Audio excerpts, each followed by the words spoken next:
stratégie de gestion de déchets adéquate, il faut qu'on parte dans le... Bon, j'ai pris l'exemple de San Francisco. Donc là, il y a le maire de San Francisco avec ses conseillers, il en dit 2020, zéro déchet. Donc là, il faut qu'on ait, peut-être dans une municipalité ou dans une région, le Grand Tunis, je ne sais pas, on dit, on va se fixer un objectif.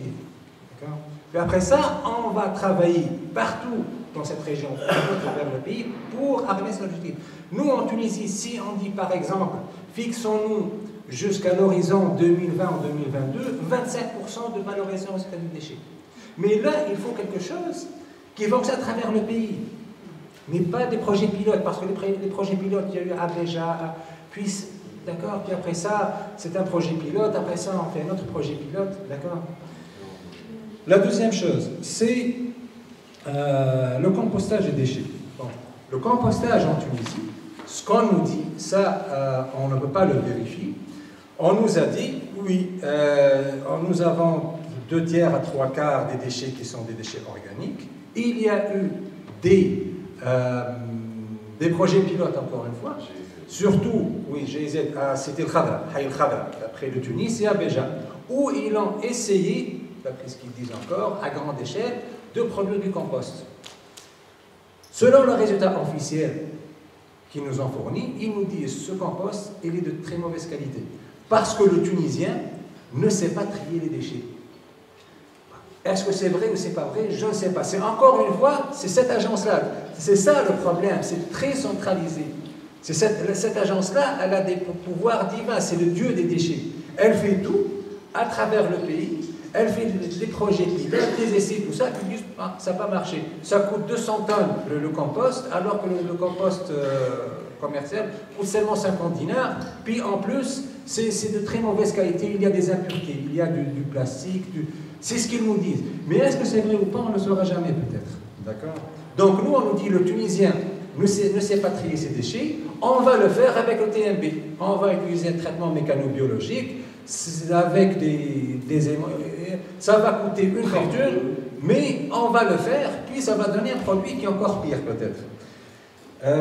La dernière question, c'était, donc c'est ça, que faut-il faire? Voilà, oui, que faut-il faire?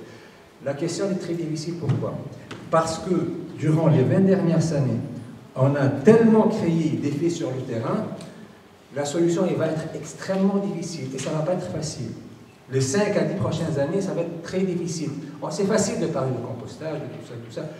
Le grand problème pour nous, ce sont ces agences-là. La première chose à faire, il faut arrêter la centralisation dès maintenant.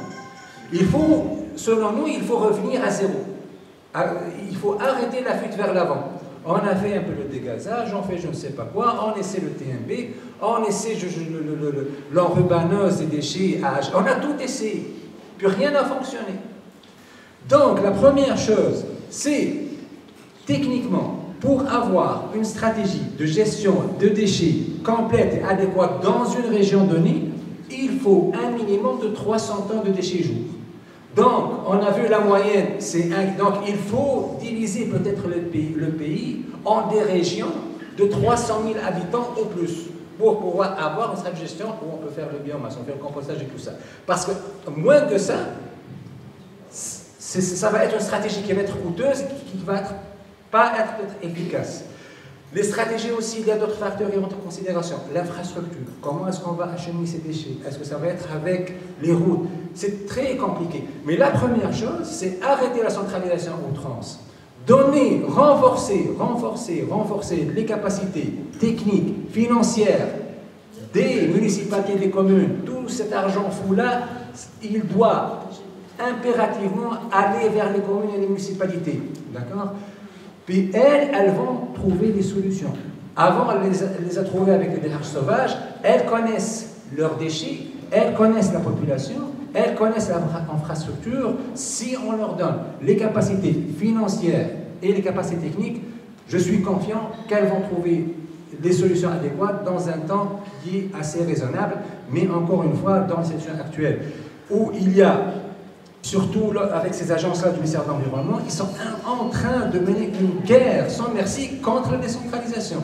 Puis le TMB, on veut nous imposer des projets de plusieurs centaines de milliers de dinars pour créer des faits sur le terrain, pour qu'on puisse, c'est-à-dire pour que ça soit réversible.